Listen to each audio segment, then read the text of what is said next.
Novamente, boa noite.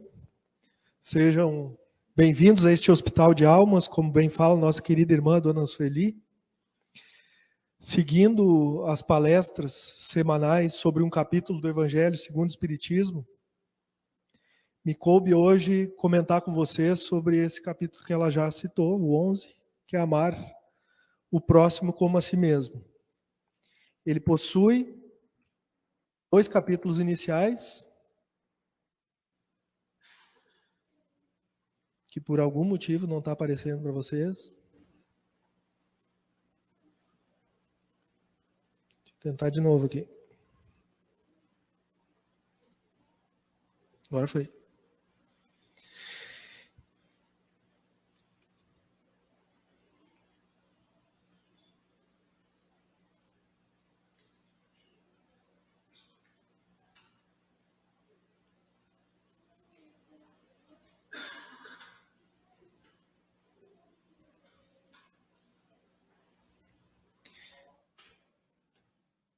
Esse capítulo, então, tem o primeiro subtítulo, é o mandamento maior, fazer aos outros o que queiramos que os outros nos façam, e a parábola dos credores, dos devedores. Dai a César o que é de César, e depois são instruções dos espíritos sobre a lei do amor, o egoísmo, a fé e a caridade, caridade para com os criminosos, e uma pergunta que Allan Kardec faz neste momento, que é: deve-se expor a vida por um malfeitor? Então nós vamos falar de algum deles, né? O tempo que nós temos disponível não permite comentar em toda a sua plenitude. Mas como o Divino Mestre Jesus nos ensinou, nós devemos amar o próximo como a si mesmo. Ele é o nosso modelo angelical, modelo divino, e um dia teremos que chegar a este ponto. Mas hoje eu me atrevo a dizer que nós temos que começar tolerando o próximo como a si mesmo. Simplesmente nós somos intolerantes com o próximo. Nós detemos a nossa verdade, a nossa cultura que nós adquirimos durante a vida e não aceitamos opinião alheia ou nem um tipo de crítica à nossa pessoa. Então, infelizmente, esse é o nosso comportamento. Mas ele veio há mais de 2000 anos atrás e nos disse que nós temos que amar. E, querendo ou não, um dia nós vamos amar todo ser humano que está aqui no planeta. O outro ensinamento, então, tratar o próximo como quereríamos ser tratados. Também é uma fórmula muito simples de entender, porém dificílima de praticar. Uma coisa é nós virmos aqui de espírito aberto, coração aberto, para receber as dádivas do céu, se conectar com Deus, neste ambiente aqui que nos proporciona isso. Agora, quando a gente sai lá fora, nós não toleramos o próximo como nós gostaríamos de ser tolerados. E todos nós temos gatilhos internos que nos auto-justificam. Nós damos justificativas para os nossos maus procederes. Ah, eu tive um dia ruim, tu não viveste a vida que eu vivi, eu tive um pai assim, uma mãe assim, e eu não vou mudar. A gente cristaliza esses maus procederes e, de certa forma, nos damos o direito de tratar os outros pior do que nós queremos ser tratados. Então, o melhor exemplo que a gente tem é o trânsito. O trânsito, para quem já fez aí o CFC, tem uma parte lá que é bem envolvendo psicologia da direção defensiva, e lá os psicólogos explicam no texto que no trânsito é onde o pior de nós se revela. Porque primeiro nós estamos conduzindo uma máquina muito potente, muito poderosa, e dentro do carro nós temos a ilusão de que estamos no anonimato, que ninguém sabe quem somos, então nós podemos fazer o que quisermos. E aí o que nós temos de ruim é exacerbado. no trânsito. Se eu agora sair daqui, uma pessoa levantar da cadeira e se pôr na minha frente, eu vou parar, eu vou pedir desculpa, ela vai pedir desculpa para mim. Fica tudo numa boa, porque a gente está ali de frente, um olhando para o outro, a gente tem um tratamento diferente. Na rua, se a mesma cena acontecer, eu tiver num cruzamento e um se atravessar na minha frente, eu já digo, né, chamo ele de cidadão, não vou usar a palavra de baixo calão, né? Aquele cidadão cortou minha frente. A gente age totalmente de forma contrária. E não foi isso que Jesus nos ensinou. Então, o trânsito é esse melhor exemplo. Acho que cada um pode se observar, quem conduz veículo, se isso não acontece. Nós diríamos aquilo que nós estamos falando, que nós estamos gritando pelo vidro para outra pessoa, se estivéssemos caminhando do lado dela, olhando olho no olho. Nós diríamos os impropérios que muitas vezes a gente fala. E por quê? Porque aí exacerba o orgulho. A gente tem ilusão, todo mundo está vendo quem é, né? Mas a gente tem ilusão que não estamos vendo. Estamos com aquele poder e a gente usa mal. Quer passar por cima dos outros, quer ter a preferência e faz os maiores absurdos. Né? E as críticas, ninguém quer receber. Todo mundo é cheio de melindre quando vem falar sobre a sua pessoa, sobre o seu íntimo. Então, se a gente for mostrar numa questão de perspectiva, com os outros, a gente adora chegar a fazer lista de defeito. Ah, fulano é assim, fulano é assado. Mas quando é comigo, quando a crítica vem para mim, ah, não. Aí não. Eu não vou levar desaforo para casa. Quem ele pensa que é? Quem ela pensa que é para falar assim comigo? Eu não gostei do que ele ou ela disse. Mas quando a gente fala do outro, a gente diz, ah, hoje eu disse umas verdades para ele. Ah, hoje eu falei umas verdades para ela. Que verdade? Quem somos nós para ter a verdade? A única verdade que teve aqui no planeta foi Jesus. Ele sim era a verdade. Não tem mais ninguém. Só ele. E nós passamos recentemente por um momento em que estava muito exacerbado isso para a questão política, né? De eleição presidencial. Todo mundo era dono da verdade. E ainda dizia, quem não vota no A ou no B não tem moral, não tem ética. Fazíamos essas afirmações. Que absurdo, porque o outro pensa diferente. Isso não é concebível na nossa sociedade. Não deveria ser o tratamento normal entre as pessoas. Houve rachas, cisões dentro de famílias, dentro de ambientes de trabalho, pessoas que não se falam mais. Porque a gente se adonou da verdade, se adonou do que é certo, pensando que tem a verdade do seu lado. Então, a única pessoa que nós podemos modificar somos nós mesmos. Nós temos que introjetar, olhar para dentro de nós. E a maior dificuldade que a gente tem quando começa a estudar a doutrina espírita é essa. Porque ela confronta nós frente ao espelho. Ela nos faz olhar para dentro. E é dolorido o que a gente enxerga dentro de nós. É frustrante, é decepcionante o que a gente vê quando começa essa reforma íntima, essa autoanálise. Então, alguns trechos, eu não vou falar de todos, tem vários, tá, nesse capítulo, mas alguns eu separei para comentar. Em São Mateus, capítulo 22, 34 a 40. Aqui ele vai falar dos fariseus e dos saduceus. Os fariseus eram os judeus devotos ao Torá. Eles inauguraram, por assim dizer, as sinagogas e também o judaísmo rabínico, né, que tem aqueles rabinos que são os representantes, os sacerdotes da religião deles. Os saduceus eram os opositores dos fariseus, então eles viviam de briga. Então o que aconteceu? Os fariseus, tendo sabido que ele é Jesus Cristo, tá?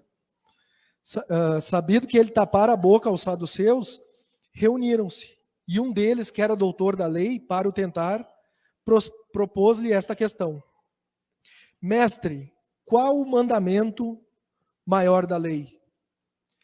Jesus respondeu, Amarás o Senhor teu Deus de todo o teu coração, de toda a tua alma e de todo o teu espírito.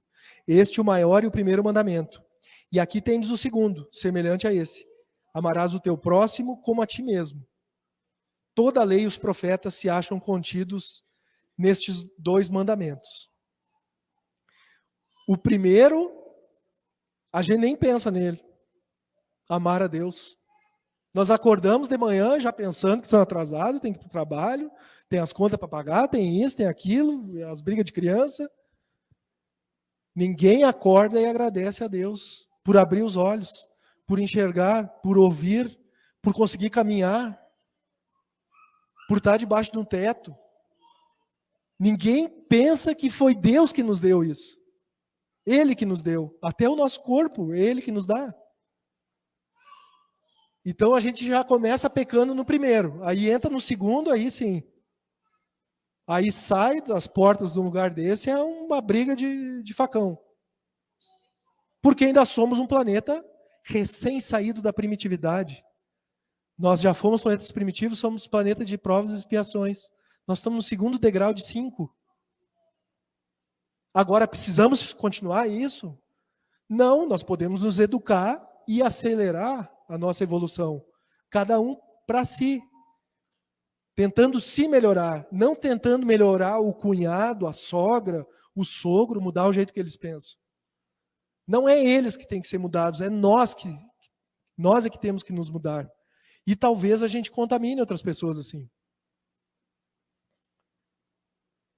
Em São Mateus, capítulo 7, versículo 12. Fazei aos homens tudo o que queirás que eles vos façam, pois é nisso que consistem a lei e os profetas. É essa outra máxima de Jesus. Faça, antes de fazer algo com aquela pessoa, pense se tu fosse ela, se tu gostaria de ser tratado ou ouvir determinada palavra. Pensar antes. Se não for, não haja. Mas não fique achando subterfúgio. Ah, mas ela é chata, mas ela é ruim, mas ela é não sei o quê. Então ela merece ouvir. Não é esse o padrão de comportamento que nós temos que ter. Temos que imaginar se fôssemos nós. Nós iríamos querer ouvir ou ser tratado daquela forma? Em São Mateus tem a parábola do devedor e do cobrador. Tá? Eu vou resumir aqui para a gente ganhar tempo. Mas um rei chamou um servo que estava ali devendo, 10 mil denários, que era a moeda então da época, e o servo explicou que não tinha dinheiro. Aí o rei disse, então, eu vou mandar vender a tua mulher como escrava, vender teus filhos como escravo, e vou reaver meus 10 mil denários. E o servo se ajoelhou e pediu, pelo amor de Deus, que ele desse mais tempo, que ele ia dar um jeito de pagar. E o rei, então, postergou a dívida. Se apiedou do servo, e disse, bom, então eu vou esperar, mas tu vais ter que me pagar. E ele, saindo dali, encontrou um outro que devia a ele. E ele disse, me paga o que tu me deve. Espera um pouco que eu vou te pagar. E ele não quis esperar, pegou ele, bem assim que está no trecho do Evangelho, pegou ele pela goela, começou a esganar e entregou ele para a polícia da época, para ser preso por estar devendo. O rei, então, mandou chamá-lo e mandou puni-lo, porque ele tinha feito algo com o outro diferente do que o rei havia feito. E o rei agiu com piedade, mas ele não agiu com piedade. Ele entregou aos algozes. E o rei fez a mesma coisa com ele. Qual é o ensinamento que nós levamos disso?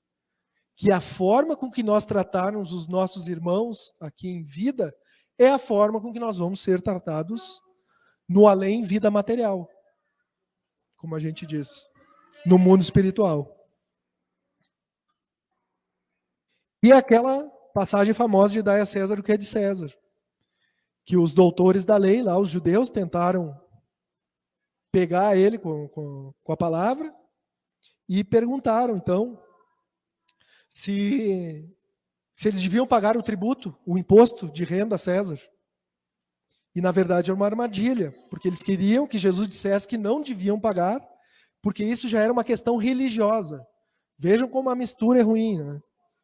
Já era uma questão religiosa o pagamento do imposto para os judeus.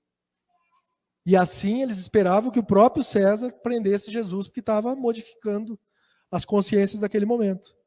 E Jesus pediu, então, a moeda romana e perguntou o que está cunhado nessa moeda. Aí eles responderam, está o rosto de César e o nome de César. Então ele respondeu, dai a César o que é de César e dai a Deus o que é de Deus.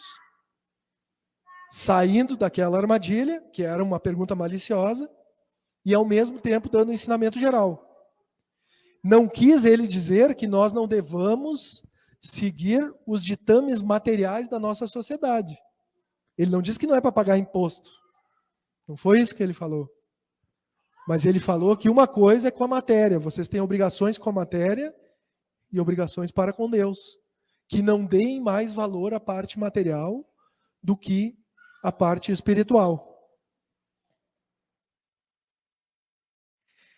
E há pessoas, alguns já podem ter ouvido falar desse fenômeno da misantropia, é um fenômeno que acomete algumas pessoas que acabam tendo ódio do outro ser humano. Eles não querem conviver com outro ser humano. Eles se isolam. Eu coloquei até essa tirinha aí, que é de brincadeira, para vocês olharem, que é um personagem, Misael Misantropo. Ele faz piadas a respeito desse comportamento. E muitas pessoas, ou por traumas de vidas passadas ou da vida presente, acabam não confiando mais nas pessoas, não gostando e até odiando. Só que dentro de nós existe um amor que está plantado desde a nossa criação. E esse amor, ele é para ser distribuído com outros seres humanos. Então a pessoa, como está com aquilo concentrado dentro de si, começa a dar amor a animais, plantas e até a objetos inanimados. E isso é a misantropia, e acaba se isolando de toda a humanidade. Mas nada do que ela faça aplaca essa necessidade do contato humano, de se interrelacionar e de amar outros seres. E para algumas pessoas, né, que estão aqui encarnadas, que têm suas famílias, elas inclusive têm um pavor da reencarnação, porque elas têm medo de perder o marido, a esposa, para outra pessoa na outra vida. Deus o livre. Ou um filho, uma filha que não vai ser de novo filho ou filha. Vejam o grau de egoísmo que a gente chega. Quando a nossa comunidade, ela é universal, a humanidade. Ela é uma só. As famílias, a dona Sueli sempre fala na prece, as famílias são o local onde as forças que abatem o lar são mais fortes do que as forças que abatem a natureza. Porque é lá que antigos inimigos se reencontram. É na família. E pelo nosso instinto paternal, maternal, filial, a gente acaba sem saber amando pessoas que odiávamos. E é muito comum, ainda mais nesse nosso grau de evolução do planeta. É muito comum. E a gente vai vir com eles até amar totalmente. E depois a gente parte para outra. Então assim, ó, se vocês não gostam de uma pessoa, tratem de gostar dela, viu? Porque vocês vão vir na outra vida como filho, como marido, como esposa, como pai, como mãe. Então é melhor já ir fazendo dever de casa agora para não ser mais difícil depois. Tem um subtítulo que é sobre a caridade e o egoísmo, já está findando meu tempo lá, né? Mas só para citar esse caso, a comparação de caridade e egoísmo. Jesus se submeteu, ele foi o cordeiro manso, que se deixou ir para o abate. Ele sofreu todo o martírio do Calvário, sem protestar. E ele podia ter insuflado, porque a população via nele o general das forças armadas que se revoltaria contra Roma. Era isso que esperavam dele. E ele frustrou todo mundo nesse sentido. Ele veio trazer uma mensagem de paz e de amor. Ele não precisava nem reencarnar, porque ele já é espírito puro. E ele se submeteu a isso. E nós, por qualquer coisinha que acontece na nossa vida, nós já começamos a reclamar. Já começamos a chorar e se rebelar contra a vontade divina. Ele veio, sofreu o que nenhum de nós sofreu. sem precisar. Já o Pôncio Pilatos, ele tinha todo o poder na mão dele da época. O poder legislativo, executivo, judiciário, estava tudo nele. Só que ele tinha ligações promíscuas com a comunidade judaica, de corrupção por dinheiro. Eles levavam mulheres, meninas menores de idade, para servir ele sexualmente. Ele estava totalmente ilhado com a população local que o tinha nas mãos. E ele foi o juiz covarde, porque ele teve o poder de mudar o destino de Jesus e não usou pelas falhas que ele possuía. Aqui nessa pintura vocês veem a esposa dele, Cláudia, de cabeça baixa e envergonhada, porque ela ia escondida assistir às palestras de Jesus. Ela era seguidora escondida. E ela tentou convencer Pôncio Pilatos a isso. E ele, na verdade, ele não considerava Jesus culpado. Ele até perguntou, por que vocês querem matar esse homem? Se ele é justo, ele não fez nada de errado. Mas ele teve que aquecer a vontade do povo pelas relações promíscuas que ele tinha. Amar ao próximo como a si mesmo. Jesus nunca renegou prostituta nem criminoso. Coisa que nós adoramos apedrejar. Se fosse hoje, a gente ia entrar na fila para jogar pedra. Só que nós somos todos iguais aqui no planeta. Os presidiários que estão aqui, ali do lado da rodoviária, não tem diferença grande moral de nós. Estatisticamente, não há diferença significativa. E nós nos achamos melhores que eles. Mas quem de nós sabe os crimes que já cometeu? Quantos estupros, quantos assassínios? Pensemos nisso. Procuremos todo dia o orgulho dentro de nós. E tem um exercício que a gente sempre recomenda aqui na casa, nos atendimentos. Se olhar frente ao espelho e falar dentro dos olhos, cada um consigo mesmo. Olhando no espelho, dentro do olho. Eu quero que o orgulho que tem dentro de mim saia. Ela é a raiz de todo mal. Eu quero que ele saia. Eu vou me ajudar a tirar de dentro de mim. É um exercício ótimo. Então, peço que todos fiquem refletindo enquanto espero para os passes. Que assim seja.